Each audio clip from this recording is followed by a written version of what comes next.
Hello, everyone. I'm Marty Chinesky, and along with my good buddy Ken Brown, we are your hosts of Local Sports Wrap-Up here on Wyandotte Cable Channel 15. Today is the 11th day of December. December. And 2023, in case you forgot what year we're in. Ken, I've seen you in a week. Do anything exciting over the week? Man, it's a big week. Big now, week? We're done with football for high school. Correct. Local sports and stuff like that. But we still got some local football teams that are playing. Yes. Right? I think. Detroit Lions. Oh, yeah, the Lions. Took one on the chin. Pretty hard. You know, my armchair analysis is Chicago dominated the last time they played, and when Detroit, they're like not in our house, and they dominated both sides of the ball again. Now, I agree with you that the Bears' defense is playing a lot better, right? But I don't know if the Lions just can't contain the quarterback that runs. Right. Like design runs, because Fields has been eating them up. But a lot of people at work didn't talk to me today because I'm a Cowboy fan, and the Cowboys beat the Eagles. They rolled the Eagles. Yeah. They didn't beat the Eagles. Eagles was like they'd never played football before. Yeah. And it was a good night, other than the Lion fan. But I still think it's a little too soon to say SOL. Yeah, and everybody, some of the talk radio, I didn't get to listen today, but I was listening a little bit late last night. Yeah, and then my buddies on Facebook, okay, calm down, okay, it'll be okay. If they're 9-4. Yes. Oh, Goff's a terrible quarterback. Same guy that made, what were we, 16-2 at one point between last year and this year? Yes, that sir. same guy, he's terrible. He's awful. He's got little hands. He can't hold the football in the cold. You know what? Mistakes happen. I think he had a little bit of happy feet yesterday. But, you know, it's we still got 6 weeks to go, 5 weeks to go, and then the playoffs start. We've got a ways to go. The good news is the majority of those games are going to be indoors from the rest of the way. I know they play Minnesota, they play at home, so they got a bunch of indoor games. So he shouldn't have to have a glove on his throwing hand. So hopefully they'll get back to the Did he have one on? I didn't see a lot of the game. Yeah, he had a glove on. It'll So be he looked okay. cold from the beginning. Yeah. It will be okay. And all you Lions diehards, it will be okay. Yeah. They're gonna win their division. I'm pretty sure. But don't bet on that. Yeah. Not that we would condone betting. Not at all. Now the good news, the Bears were also victorious in basketball. Oh, were they? How about that? Yeah, how about the boy Bears? Wyandotte actually had an opportunity to beat up on Taylor, 58-43. And Lincoln Park beat Carlson 57-49. Allen Park beat Southgate 55-45. And then the closest game of the week, Woodhaven 44, Trenton 45. Wow. So that was a nail biter. And those two towns are right next to each other. They don't like each Yeah, other. kind of similar to the Bears and the Lions. It was good. Yeah. And then, so that was on December 7th. Trenton even backed that up by beating Grosse Ile 56-41 on the 8th.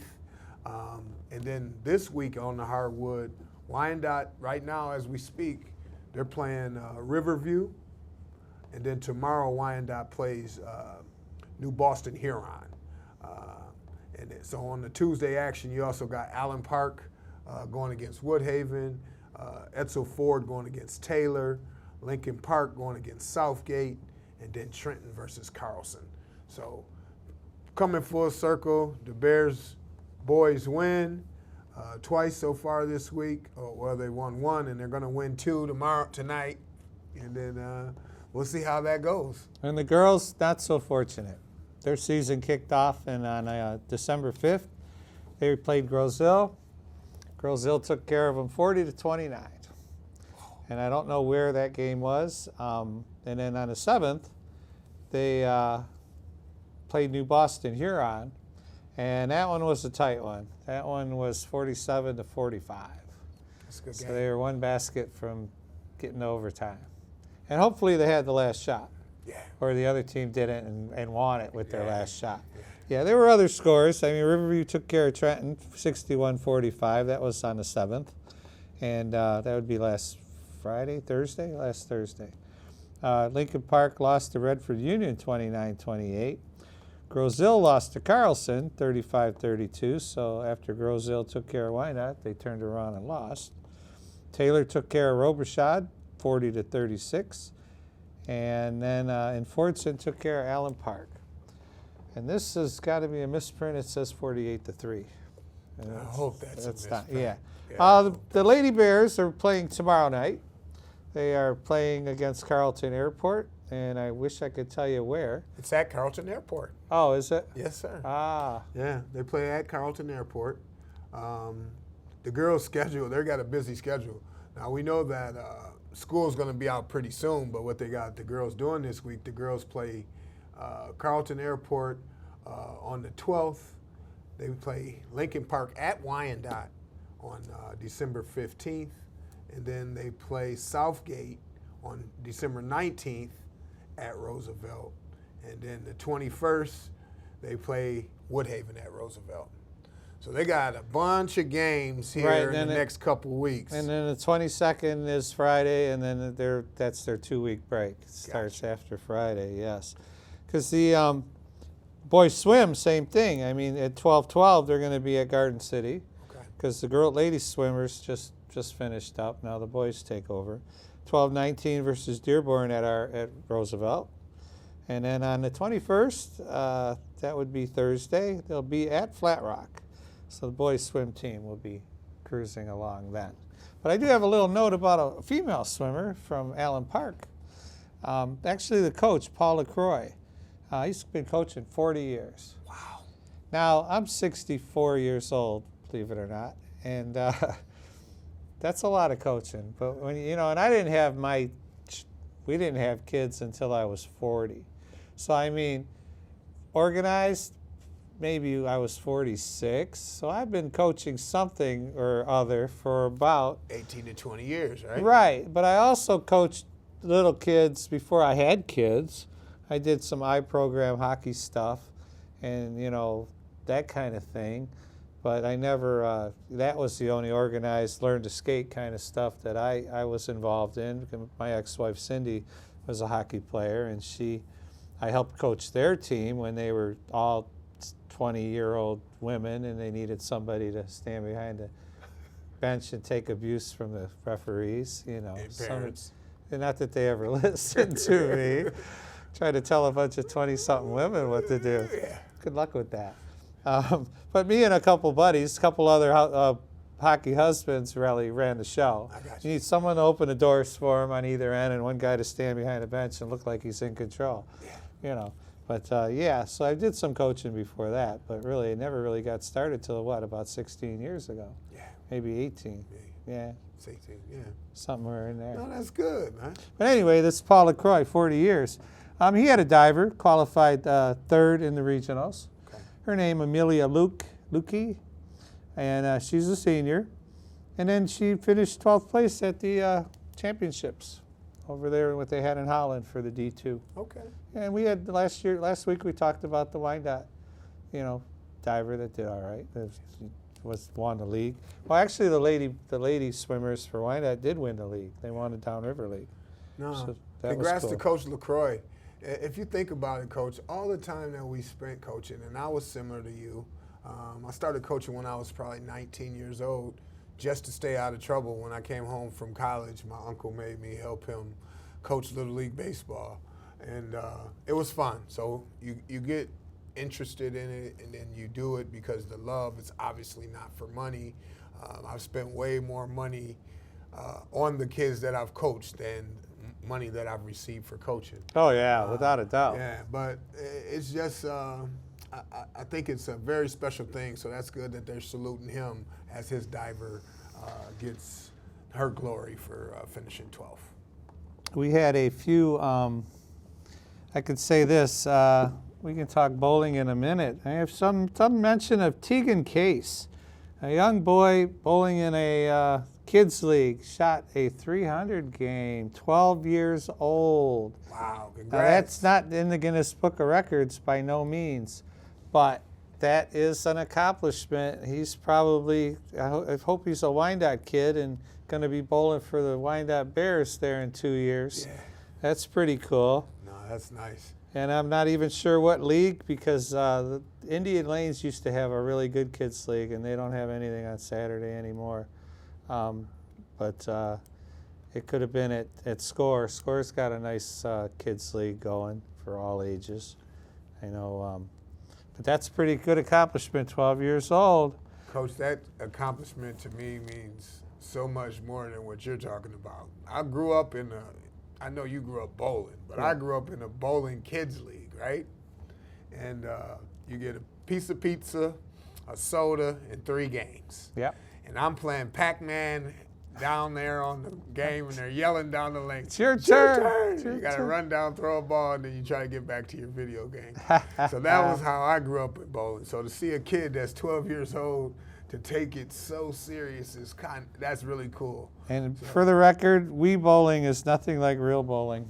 Just going to say that. I'm not very good at Wii bowling. Yeah. I'm pretty proficient with regular bowling. And I wonder, it doesn't count? Because Oh, my nephews, you know, they go Christmas, you know, and they'll be Wii bowling, and they won't even leave the chair. They just be going like this, you know, stuff like that. no. Yeah. But I'm thinking about the things that block the gutters. Yeah, gutter guards. Yeah, so you can't bowl a 300. No. That doesn't count as a 300. No, not at all. He did it in a kids league, without a doubt. Congrats to him. And then there was a Jaden Rivera. He shot one too. He's in the junior league, so he's probably more like 15, 16, which, I mean, a heck of an accomplishment. Getting one is quite a thing, you know. Now once you get one, then you can get a string going. That's right. So we started bowling last week. Yeah. Yeah, the Lady Bears and the Boy Bears. What did I predict? Did I predict Woodhaven would roll us? No, I did not. I said we were going to compete. They took care of us 28-2. 28-2. Now, it was tighter than 28-2, but then again, it was not tighter than 28-2 because that was the final score. Now, it only gives you 1 point. It's like winning a basketball game 64-50. You only get 1 point for it, one in the win column. Sure. And but they won the first 2 Bakers, barely. I mean, they won by a mark, less than a mark, like 8 pins, and then they won by about 15, something in that realm, and went up 10-0 in the Bakers. And then they won the first team game. They slaughtered us. They shot 7-something. We shot 5-something. And they won 8 out of 9 points. Match was over. First one to 15.5 wins. Sure. You know, and we didn't do much better the second game. They took 8 points the second game too, so that adds up to 28-2. Now, Mr. Krolak, I just talked to him before this thing, and I said I was going to mention him because he watches our show all the time off of YouTube. He turned around and went into played Southgate on Thursday, and they got smoked. Now he's 1-1, just like we are, because we went around and we turned around and bowled Allen Park, and we won 21.5 to 8.5. Sure. But he got beat both the Baker games, and it's key. It's key not to go down 10-0. Now you can still win going down 10-0 because you got 18, 20 more points up for grabs. You've got the game, which there's 9 points. Each person head-to-head you can get a point, and then the totals is 4. And then you got 2 of those, and then you add up the team totals, you get an extra 2 points. If I lost by 30, but then I won by 40 in the team game, we'd get the extra 2 because we get the totals. So you can certainly get 20 more points going if you're down 10-0 or if you're up 10-0. There's no guarantees. But it's a lot nicer when the Bakers are like 6-4 or 10-0 in our favor. Sure. We went up 10-0 against Allen Park, and they won the first team game. We got like 2.5 points out of it, and then ended up winning the second team game in totals and everything, and it ends up being 21.5 to 8.5. But it's that one wasn't as big a blowout as it seems either, because in the first Baker game, we give a shout out to Brooklyn Forrester and Ellie Eisenegger. Ellie strikes in the 9th in our Baker game after we won the first Baker game by a couple marks. The second game, Ellie strikes in the 9th. Their girl opens, and Brooklyn throws the first one in the 10th for a double, and we win that Baker game by less than a mark. Nice. You know, yeah. So she stepped up and, I like to ask her, did you know you needed a strike? And she said, I knew it was close. And I tell the girls, we're trying to strike every ball anyway. Right. It shouldn't mean more because you have to have one.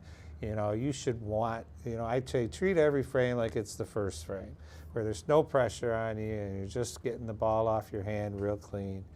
So anyway, the Lady Bears are 1-1. The boys are 2-0.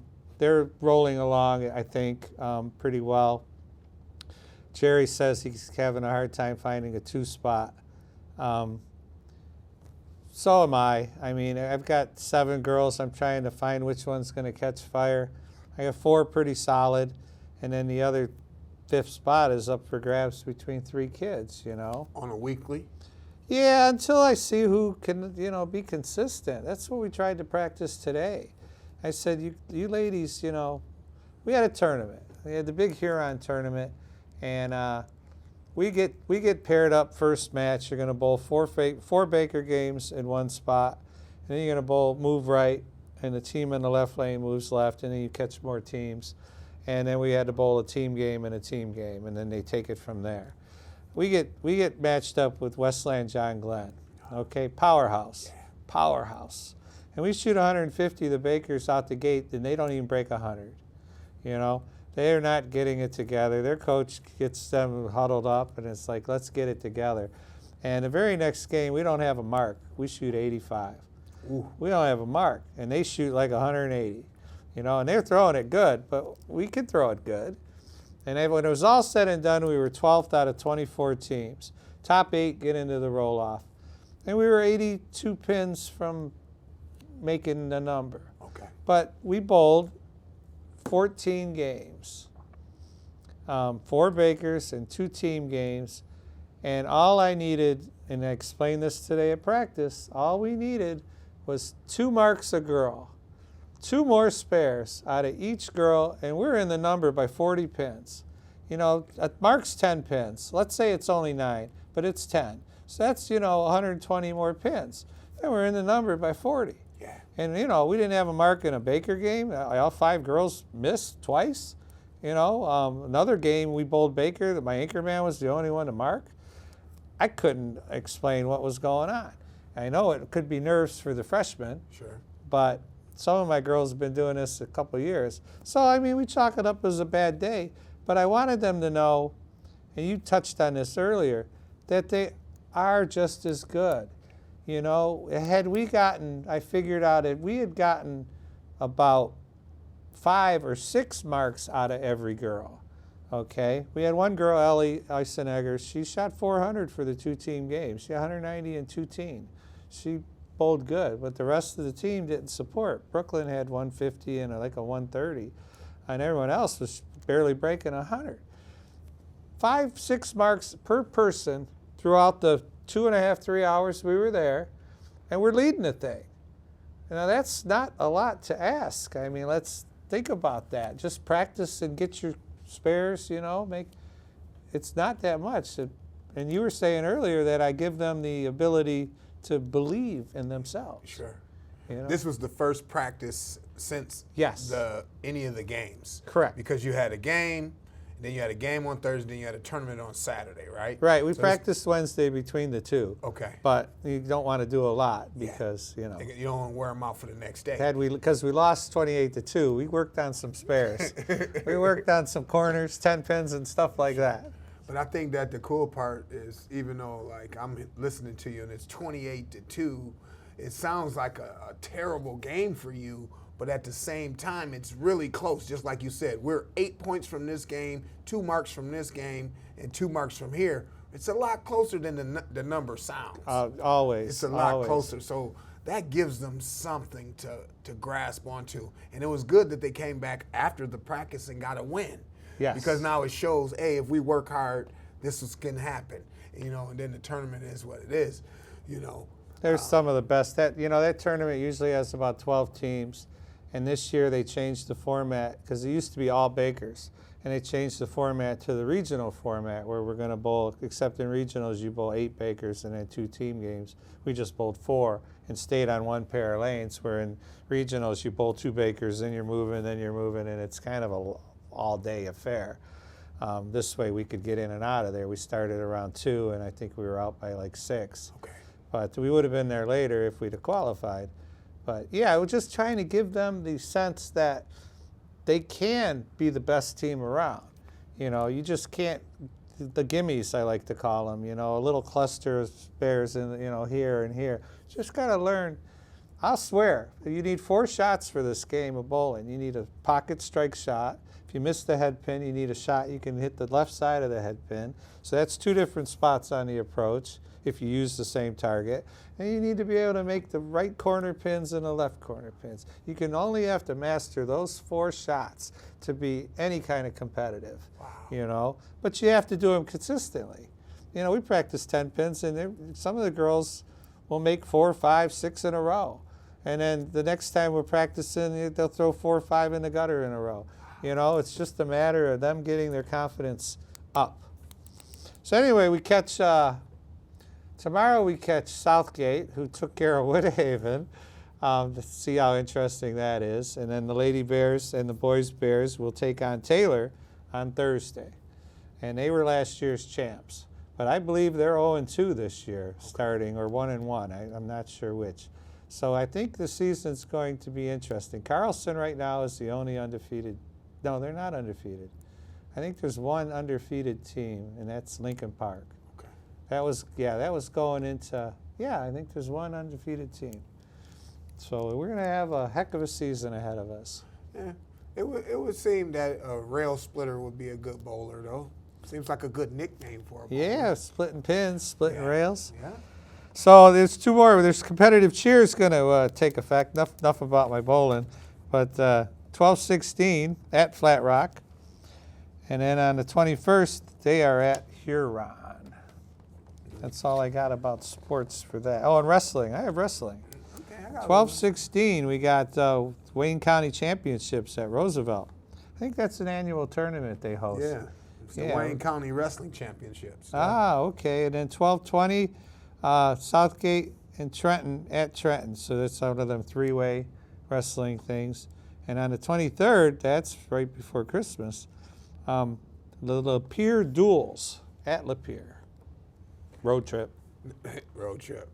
Now, if you do want to go check out that wrestling, it is Saturday the 16th at Wyandotte Roosevelt. Some of the teams that will be involved would be Belleville, Southgate, Dearborn Crestwood, what was that? Woodhaven, and then Canton and Dearborn, Divine Child, Etzel Ford, Forson. They're going to be grappling all day. Annapolis, Flat Rock, Garden City, Grosse Ile. It'll be a great day to see some Think wrestling. about what do they got? 2 gyms. They've got the upstairs that they can use in the one gym. They're going to have. What do you think? How many mats can you fit on a gym floor? 6. And can they go 2, 2, and 2? I would think if the mat that we used to roll out onto our gym floor fit the whole length of the basketball court so that you couldn't see it.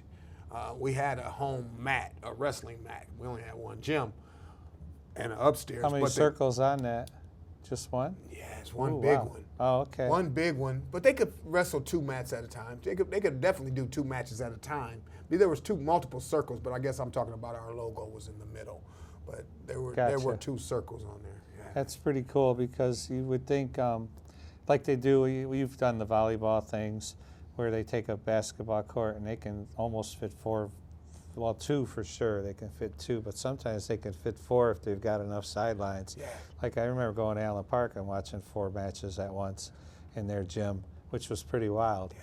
You know, or maybe it was 2. You better keep your head on the swivel. Yeah, you're only watching your kids. Yeah, you know, but that you're ball's not coming watching. in from all directions. Oh yeah, that's true. I think it was just 2 that they had in there, but I could be wrong. No.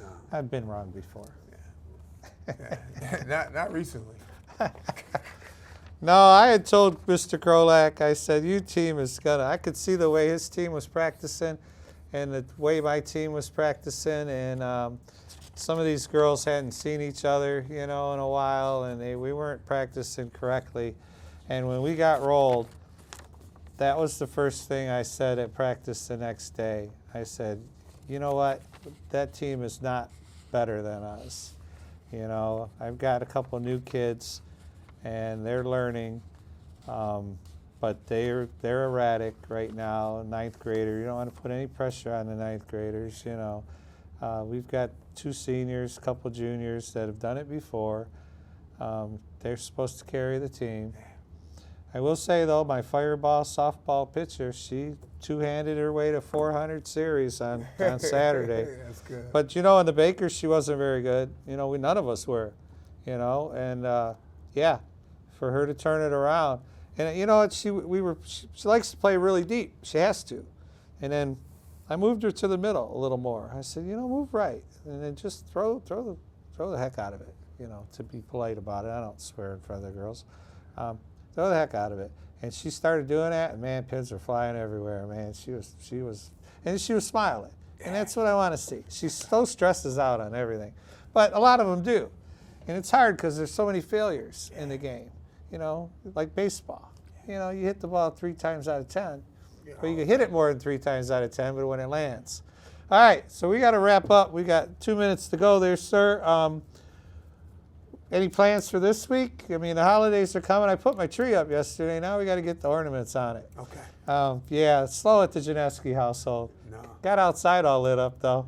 Yeah, we had a couple good days. Saturday was a good day, and Sunday was decent enough. Saturday was gorgeous. Yeah, it was a beautiful day. We gave away 100 families were adopted at my job for Christmas, and so 600 people came in. It was phenomenal. Angel Tree was a beautiful thing. So I got to see a lot of happy kids this weekend. Nice. This week we got football Thursday, Saturday, and Sunday. So NFL is going, so it's going to be great. 4 people left in one suicide pool, 7 in another. I'm not one of them. Fantasy playoffs start this week, so this is it. There we go. It's all time for us. All right, well, I'm Marty Janeski. That's Ken Brown. We're glad to be your host here of Local Sports Wrap-Up, and we will see everybody next week. Hi, Mom. Have a good day, everyone. Have a good week. Go Bears.